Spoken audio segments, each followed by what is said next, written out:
what is the truth. And I am doing this video to say that I am not unbothered.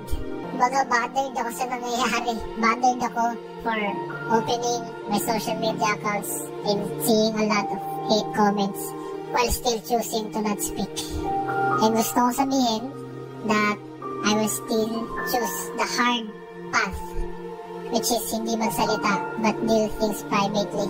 So Adam Alejo, kung ako sa'yo, maglabas ka ng proper statement, ilabas mo yung totoong hinanaing mo, ilabas mo yung tunay na storya ng relasyon nyo. Siguro sa pagkakataon na yon, baka magbigyan ka ng second chance ng mga fans mo. Otherwise, it's a complete misery for you from now on. So what's up sa mga kahombre ko dyan? Makagago, what's up man, naman niya pala to. At syempre mga kahombre ko, alam nyo na, today is the day kung saan atin pong tatalakayin mga kahombre ko yung biggest story between Adam Alejo and Emrys. At magpapaliwanag din ako sa mga kahombre ko at sa mga fans ni Adam Alejo in regards sa mga sinasabi nila na kesyo pangit daw yung pagkakagawa ko nung unang video ko kay Adam, may tinake daw ako na side, meron daw ako mga masasamang nasabi kay Adam. Look, mga kahombre ko, or sa mga bagong mga kahombre natin dito, si Makagago ay galing sa napaka-deep na repentance. Real talk yan. Kaya bawat salita ko, pinag-iisipan ko na. Hindi na tulad dati. Kung dati yan, pwede. May mga butas yan. Hindi natin may iwasan na magkakaroon din ako ng butas. Normal lang yon. Humans make mistake. Okay? So, normal lang po yan. Pero ngayon, mga kahombre ko, ipapaliwanag ko lang sa inyo to ng kaunti. In fact, walang the biggest kasi baka masaktan na naman ang ibang mga tao na hindi nakakaintindi sa sense of humor natin, mga kahombre ko. Pero, sige, explain muna natin without any intro. Walang palakpakan ang... Wala sige, game. Hinahanap mo ba ako sa Facebook? I-follow mo na ako. Ito ang page ko. Hey, y'all, come look at this. I mean, natatandaan ko lang na sinabi ko ay yung piga ng kalamansi. Pero totoo naman. Pero itong si Auntie Dines hahaha. Nag-asawa ka ng 3, ang papangit naman. Ang mga mukhang katulong, di ba? Ang mga mukhang katulong, di ba? So, sinungaling ka. Nagkaroon ng 2 video si MG ukol kay Adam Alejo at Emrys Ari. One, which is ang naging love story nila, at ang ikalawa ay ang naging panayam sa side ni Emrys Ari. Sa naging unang video ay maraming mga tao ang kumampi kay Emrys at nagawang i-bash si Adam sa kadahilan ng pinili ni Adam na manahimik at hindi magsalita sa issue. I will still choose the hard path, which is hindi magsalita but deal things privately. But as we can see, hindi siya unbothered. I am not unbothered. Kasi siya ay na-depress. Kita naman sa kanya, from mataba, pumayat siya. So meron siyang pinagdaanan na problema. Everybody saw this sa latest video niya. Dahil dito, mas pinili ng mga taong makinig sa iisang side pa lamang na lumalabas. Ito talagang hinihintay ko, napaka-user talaga eh. Pagtapos gatasan, ayaw naman pangatawanan. Parang sa side ni Adam kasi gusto niya parehas pa rin silang kumikita ni M. I mean, walang bayag yan si Adam. Ayaw niyang buhayin yung babae. Yan yung mga kaganapan nung umpisa ha. Recap. After 7 months of silence, nagawa nang maglabas ni Adam ng kanyang sagot ukol sa issue. At dito'y bumaliktad na ang mga tao at kumampi kay Adam. You held it for as long as you can, Adam. I'm proud of you, Brad. Now it's time to bounce back. I stand with this man, with Resibo. Isa rin dito ang pagkakadawit ni MG sa mga pangyayari at pinagpapaliwanag ito ng mga tao sa nagawa niyang paninira daw o pagtira kay Adam. Ayan ang sabi ng mga tao, mga kahombre ko ha. Tamo, Adam deserves an apology, Makagago. You're too quick to judge. Can we actually report this video for defamation? May resibo si Adam, so it means di talaga accurate mga review mo, boss. Dahil dito, ay gagawa natin to ng full explanation sa mga pangyayari, mga kahombre ko. Sobrang easy lang yan, no? Ngayon, hindi kasalanan ni MG na ganun katagal ang naging kasagutan ni Adam. Normal lang sa takbo ng social media world, mga kahombre ko, na kapag naglabas ang isang babae na ngumangal-ngal siya, umiiyak siya, social media world will definitely find kung sino yung nagpaiyak sa babae na ito. In short, yung babae na ito na umiiyak in this case, si Emrys, which alam ng buong social media world na ito ay partner ni Adam. Tama? So dun pa lang mga kahombre ko, alam na agad ng mga tao sinong sisisihin kung bakit umiiyak yung Emrys. So now, ano ba ang mangyayari sa mundo natin sa social media? Easy lang. Ibabash mo ngayon si Adam. Normal lang yon. Yan ay ang takbo ng social media world. Tama? May ilan dyan, mga kahombre ko, na avid fan, OG fan nung influencer na yon, na hindi agad i-judge si Adam. Which is yun yung pinakatama, mga kahombre ko. Always take yung two sides of the story. Kaso, mas marami, mga kahombre ko, ang magja-judge kay Adam. That's normal. Siguro 90% ng mga tao ay papanig na agad straight away kay Emrys. Lalong-lalo na at hindi nagsalita si Adam. I will still choose the hard path, which is hindi magsalita but deal things privately. So lalo na pong nadali si Adam. What do you expect could be yung magiging reaksyon ng netizens o ng mga social media influencers na gumagawa ng content? Pero tingnan nating mabuti kung ano nga ba ang naging reaction ni MG in particular dito ha. Thumbnail, Adam Alejo, the biggest user cheater. So user cheater sa thumbnail.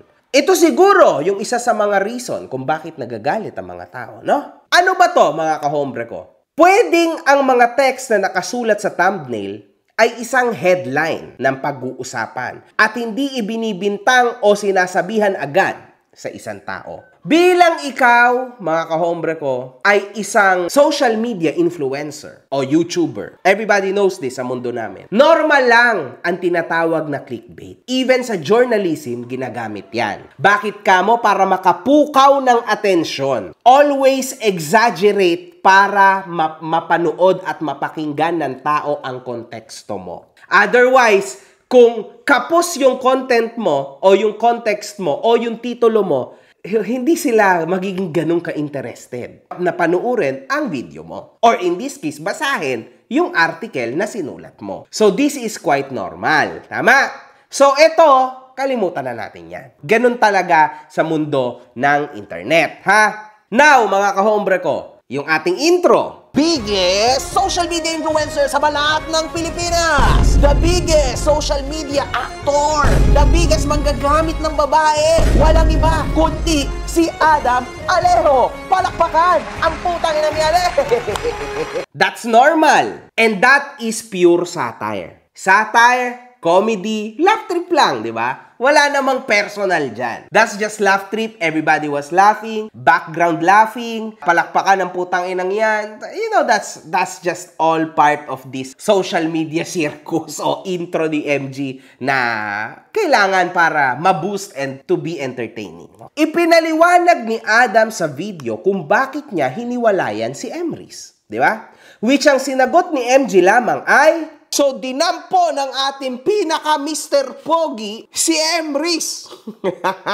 Ay, nako, nag-propose ka pa naman. Hindi mo naman pala seseryosohin. Tandaan, nung panahon na yan, isa lang po ang side na lumalabas. Ipinaliwanag ni Adam ang sitwasyon nila ni Emrys financially, kung sa ay sinagot ni MG na, so dito mga kahombre ko, ang nakikita ko dahil sa pera kaya sila nagkakainitan or nagkainitan. Kasi meron na tayong tinatawag kung baga sa Tagalog, pambabaoy. So ibig sabihin noon, ibinabalik niya po yung kanyang mga naitulong. Or nag-i-start na silang magbilangan. Binigyan kita ng isa, tandaan mo. Binigyan kita ng dalawa, tandaan mo. Now this is the sad part on being on the same page. Lalo na at kayo ay magpartner. Kasi nandyan talaga yung tinatawag na silipan. Kahit let's say, yung lalaki yung mas gumagawa, tas yung babae medyo konti, it's still gonna be 50-50. So kaya ang suggestion ko, para sa mga nagsisimula pa lang mag-vlog at sa mga couple vloggers dyan, maghiwalay kayo ng path sa vlogging. Kasi it's never gonna work. Or else, ipapalabas mo tulad ng sinasabi ni Adam, na ginagastos ko naman sa'yo yung mga pinagkikitaan natin. Pero in this case, hindi daw totoo yun, sabi ni Emrys. Oh!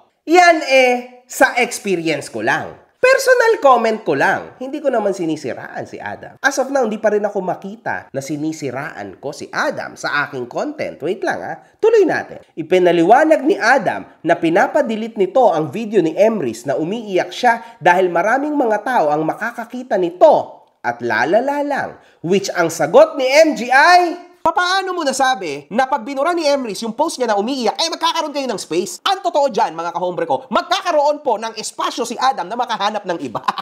Bakit ka? Paano ka magkakaroon ng space or katahimikan kung yung pinaasa mong babae na binigyan mo pa ng ring, engagement ring, papatigilin mo sa kanyang rant? Syempre naman, Adam, ikaw yung sikat at kilala ng mga tao. Now, magpo-post ka na ganito ka, ganyan ka, at the end of the day, talong-talo yung babae, di ba? Kasi hindi naman siya kasing sikat mo sa Pilipinas. So what's gonna happen? Maaari pang siya yung mabaliktad. Hindi naman lahat na nagsasabi na tama ako, tama na siya. Kaya kung ito si Emrys, nag-ingat lang siya. She needed to show this. Kesa naman, mga tao pa yung unang magtanong sa kanya. Nasaan ka na, Emrys? Bakit wala ka na sa ganito ni Adam? Mamaya niyan, mga kahombre ko, magkaroon pa ng ibang idea, mga netizens. May point si Emrys na ginawa niya ito. In fact, nakasulat, he told me to take it down. He never wants me to share the truth, but I am tired of it. See? Ito ay personal ko lang na comment ulit. Wala naman akong tinetake away from Adam, di ba? Ito ay sa akin lang kasi wala pa nga lumalabas na statement niya. Pero hindi naman natin agad ginudge si Adam for his actions. Alam mo yon? Alam niyo yon?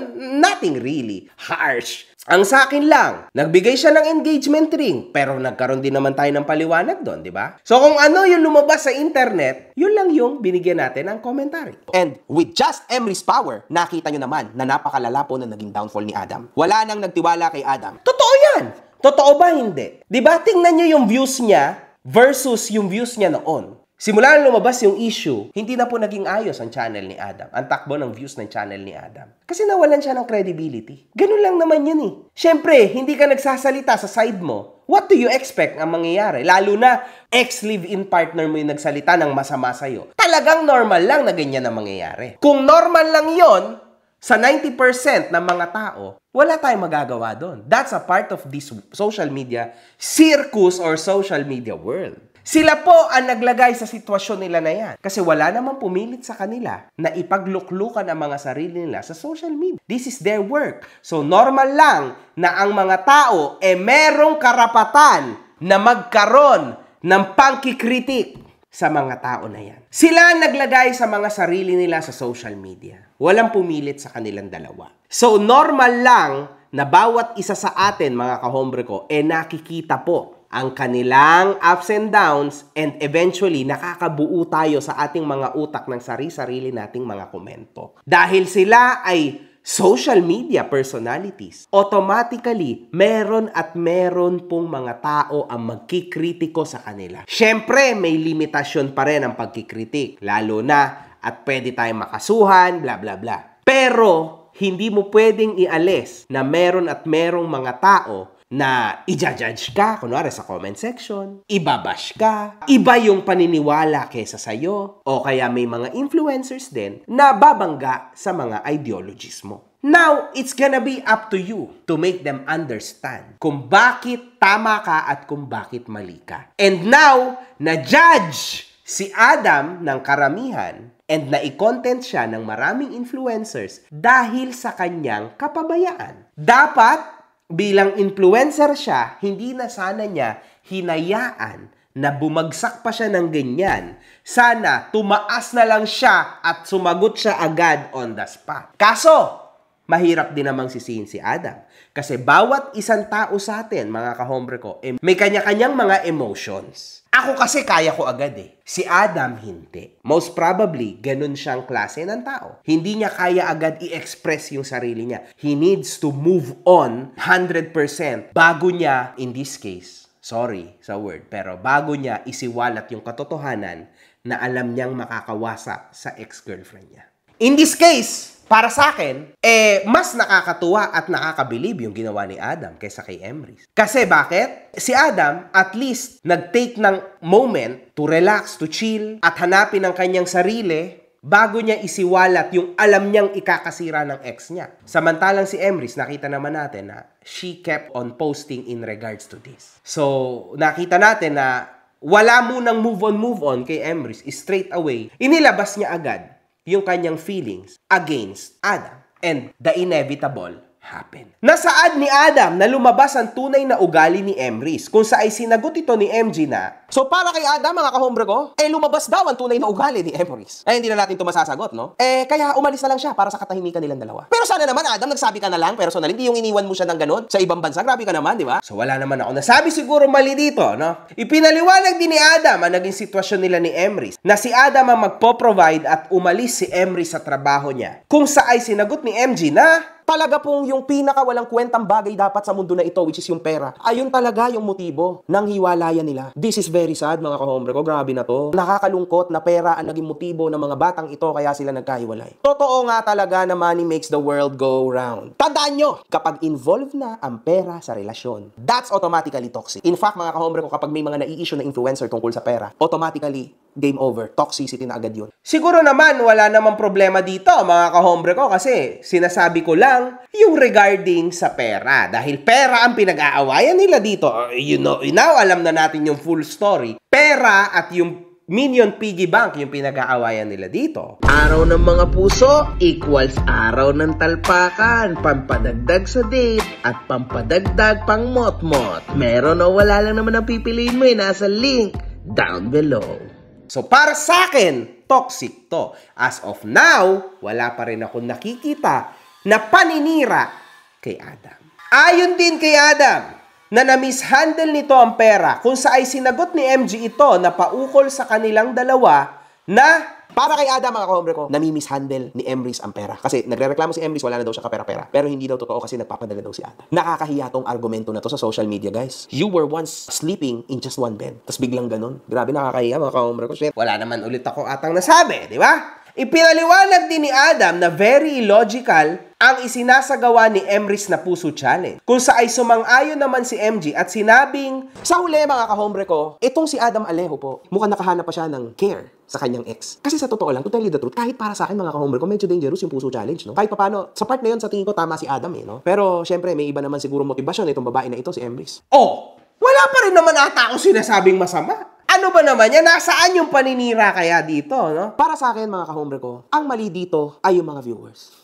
Mga putang ina nyo kayo. Alam nyo kung bakit? Kasi binigyan nyo both of them ng pagkakataon na pumera. And now, yung pera mismo ang sumira sa kanilang relasyon. And that is very sad, mga kahombre ko. Kasi kung iisipin nyo, bakit? At bakit ganun yung nangyari? Ibig sabihin, hindi sila compatible sa isa't isa. Lalong-lalo na kapag ka may involved. Huwag na kasi kayo magpasikat ng ganyan. Yung tipong mga tao na mabubulag rin lang sa pera. Bago kayo sumuporta, dapat isipin nyo muna kung totoo bang nangangailangan to o ilalabas nyo lang ang tunay na ugali nito once na pumera na ito. At pera ang sumira sa kanilang relasyon. In fact, mga kahombre ko, the views of Adam Alejo fell down. Super big time. Dahil nawala na po ng tiwala ang mga viewers niya sa kanya. So this is very tough because ito yung mga tipo ng downfall na wala na pong angat. I know na marami sa inyo are left with a big question of what is the truth?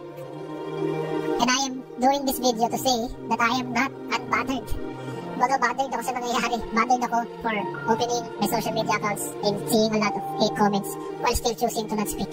And gusto kong sabihin that I will still choose the hard path, which is hindi magsalita but deal things privately. So Adam Alejo, kung ako sa'yo, maglabas ka ng proper statement, ilabas mo yung totoong hinanaing mo, ilabas mo yung tunay na storya ng relasyon nyo. Siguro sa pagkakataon na yon, baka magbigyan ka ng second chance ng mga fans mo. Otherwise, it's a complete misery for you from now on. So mukhang wala naman tayong nasabi tulad ng mga sinabi ng mga netizens na ito. Alam nyo, mga kahombre ko, alam nyo na yan, na ang ating mga thumbnails, ating mga titulo, normal lang yon para makapukaw ng atensyon sa inyo. Diba? Sabi nyo sa akin, before commenting, sana huwag mag-take ng sides. Sana kayo ganun din. Sana yung mga bago dito sa channel natin, bago magsabi ng mga ganyan, naninira, hindi na ganun si MG ngayon. Dati, yes. Naninira ng tao, ganto, defamation. Saan banda?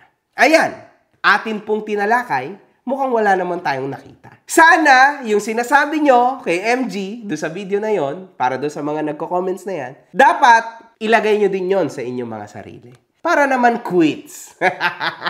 Nagkaroon din ng sari-sari mga Facebook posts si MG in regards to this. And yes, again, ano ba ang pantapal dito, ang pansagot dito? Wala eh. Ganyan talaga, mga kahombre ko. Kasi social media yan. And nung panahon na to, ito pa lang yung lumalabas na side. So, anong magagawa? Wala. Di ba? Ganun talaga. Sa ikalawang content ni MG na panayam kay Emrys, bumaliktad na ang suporta ng mga tao at hindi nila pinaniniwalaan si Emrys. Unfortunately, mayroong mga naging cutscenes na hindi ipinakita sa panayam kung saan ay nagagawang harangin ni MG si Emrys at magsalita ito. The truth shall prevail. Depende to sa magiging sagot mo. Yung video niya is actually strong. Ang nakikita ko dito kasi is this. If you will not answer this strongly and yung straight na sinasagot mo yung mga accusations niya sa'yo, it will turn out bad. Sinasabi ko na yan sa'yo because I know social media. Alam ko na mahalaga sa'yo ang social media. You know this, di ba? Meron ka mga puso challenge, may ganito ka, may ginagawa ka, you're helping the community. You need to know na yung video na yun ni Adam, it's a strong video, pinanood ko. Meron siyang mga patunay. Kailangan mo yan masagot ng ayos. Muna. Yes, do it. Pray. Okay. Go. Maraming salamat. Hindi, dito tayo, Emrys. Sorry, Emrys, ha. Dito muna tayo sa mga paratang niya sa'yo. Yun yung pinaka-importante kasi masyado tayong lumalayo eh. Yung mga main points dito is this. Okay, so in your Is that true? No, is that true? Yes or no? It's so layo from the truth. It's not even worth answering po. Ay, hindi. Kailangan mo sagutin, Emry. Sorry, ha. You need to answer this. Yes, kasi... this is my answer po. Okay, go. Emry, but still, hindi pa rin ako nakakakuha ng sagot sa'yo. Hindi ito... This won't be good if you won't answer me properly. But if you continue on answering me this way, hindi to magwo-work, Emrys. Do you understand? Di siya magwo-work. Trust me. Now, I'll ask you again and you'll answer me again regarding dun sa piggy bank na yon, Minion piggy bank. You'll need to answer me properly. Don't go in other context. Stay in that context. Because kung ilalagay ko yon, it's not gonna work, Emrys. Parang ang ginawa ko, ginago lang kita. Yung sagot mo won't work. To tell you the truth. Okay, so, yet, still, hindi mo pa rin nasagot yung question, Emrys. Kasi yun yung iniintay ng tao eh. Anyway, mga kahombre ko. Ayan, kita nyo naman. It's hard, no, sa part ko na talagang gumit ng gitna. Parang hindi ako gano'n, hindi ko siya magiging kaya. Hopefully, pagdating ng panahon, kung gusto ko na magkaroon kayo ng trust, kailangan trabahuin ko ng tama. Yan, tama. Pero, it's hard, mga kahombre ko. Lalo na, social media influencer tayo, banat agad, content agad. Kaya, minsan, hindi siya gano'n kadali rin eh. Hindi madaling maging influencer kasi talagang yung nilalabas ng bibig mo, dapat swak. Ngayon ko lang yan natututunan, unfortunately. So, bear with me, mga kahombre ko. It's hard. Pero anyway, mabalik tayo dito. Ano ba ang panayam ko dito sa interview na to? Man, naawa ko kay Emrys. Yes, totoo yan. Dahil ilang linggo or buwan ko na nga ata siyang nakakausap kahit papano sa Instagram, no? Nakaka-message, nag-o-open sa akin ng mga bagay-bagay. Sa tingin ko, mga kahombre ko, matindi din, no? At the same time, yung language barrier sa kanya. Kasi hindi niya talaga ma-explain ng ayos yung sarili niya. Ewan ko, bakit ayaw niyang irekta English. Sinabihan ko siya na, please, sorry ha, hindi kita ino-offend, pero sana i-English mo na lang, lagyan na lang namin ng subtitle. Parang hindi pa rin niya gusto. Alam mo, Emrys, you can talk sa English para mas maintindihan ka ng mga tao. Kasi medyo mahirap tayo magtagalog eh. And at the same time, for me, hindi niya mapaliwanag ng ayos yung sarili niya, no? And parang ang gulo-gulo nung isip niya. Even doon sa interview, makikita nyo sa facial reactions ko na actually, hindi ko alam kung saan patungo yung kanyang ikinekwento sa akin, no? So, it was tough. It was a very, very tough, hard-fought battle na interview. Pero sa isang banda, nung nakita ko siyang umiyak, syempre, anong gagawin natin, mga kahombre ko? Syempre, lalaki ako. Kita mo, yung babae, nag-iyak-iyak. Wala na. Game over, syempre. Wala na. Pakikinggan ko na lang yon. Kahit anong sabihin natin, babae, umiyak, paano na? Ano nang gagawin? Alam niyan, mga kahombre ko. It's hard. Sino ba ang mali dito at sino ang tama? Sino ang kakampihan ni MG? Una sa lahat, hindi naman ako kasama sa love story nila. Pero na-appreciate ko mga kahombre ko kasi ibig sabihin, mahalaga na naman ulit ang mga salita ko ngayon kaya mas lalo ko pang gagalingan para sa inyo. Natawa ako. Ano kinalaman ko sa storya na to? Ako naman isang malupit lang ako na commentator. Ano ba naman yun? Pero sige na lang ako. Sino bang mali at tama? Gigit na tayo. Baka na naman masamain nyo. Si Emrys ay babae. Very religious. Siyempre, may mga mali din siya. Obviously, man, may mga mali din yan for sure. Hindi naman sila mag-aaway kung wala ding mali si Emrys. May mali talaga si Emrys din for sure. Kaso, mas lamang na lamang po si Adam, mga kahombre ko. Siguro dahil na rin, siyempre, language, Filipino language, Tagalog. Mas na-explain niya ng matindi yung kanyang saloobin with matching mga proofs. Which proofs I don't think na meron si Emrys, no? Kasi uulitin ko sa inyo, vlogger si Adam eh. So, nape-preview niya na to before. Kaya na niyang makita. Kumbaga si Emrys, hindi naman siguro ganun. I don't know. Kasi wala siyang mapakita or ma-provide na tamang proof. Kasi sa totoo lang, kung normal ka lang na tao, diba? Tas nasa sitwasyon ka na ganun, I don't think na maiisipan mo na i-video. Uy, ano yung piggy bank ko, lumaki. Siyempre, I don't think na i-video mo yan kung normal ka lang na tao, tama? Kaso siyempre, si Adam po ay way up ahead kaysa kay Emrys dahil siya ay vlogger. So, nagkaroon siya ng chance at naisip niya na i-vlog or i-video yung kanyang mga proof na naging matinding sandata niya o nuclear weapon niya sa panahon na to. Kasi wala talaga, yun na talaga, yun nakapagpadesisyon sa social media world kung sino ang tama at kung sino ang nasa mali. Pero still, mga kahombre ko, hindi pa rin natin to pwede totally i-judge as long as wala pa rin tayong nare-receive na malupit na talagang totoong sagot ni Emrys. Kasi itong naging interview niya sa akin, ang gulo. Kung tatanungin niyo sa akin, MG, nabaliw-baliw ka ba? Ginago ka harapan? Nasiraan ka ba na ba? Yes. Sa totoo lang mga kamre ko, yes. Nabaliw-baliw din ako, to tell you the truth. Kasi hindi ko rin alam kung anong gagawin ko, sasabihin ko. Hindi ko alam kung bakit hindi niya masagot yung mga questions ko. Yan talaga. Real talk mga kamre ko. Para to tell you guys the truth. Sinabihan ko din siya how many times. But wala hindi pa rin. So, you guys judge her, not me. Hindi ko alam kung ano sa tingin nyo, bakit ganon. Ano ba ang lesson dito? At ano ang natutunan ni MG, mga kahombre ko? Para sa akin, mga kahombre ko, ang lesson nating lahat, sa totoo lang ha, huwag tayong mag-take ng side agad-agad.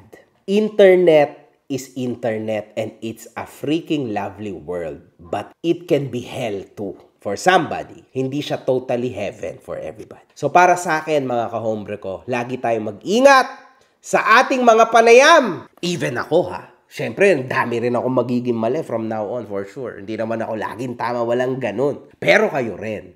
Mag-ingat din kayo mga kahombre ko sa mga i-comment nyo. Bago kayo mag-comment, make sure na siguradong napanood nyo yung video o yung context bago kayo mag-comment ng masasama. Kasi pangit yon mga kahombre ko na magko-comment kayo ng ganon, tipo yung mga na-receive ko na comments dun sa video kay Adam. And then eventually nagkaroon ng gantong sagot, 'di ba? Oh my God, wala nga naman to nasabing masama sa video niya.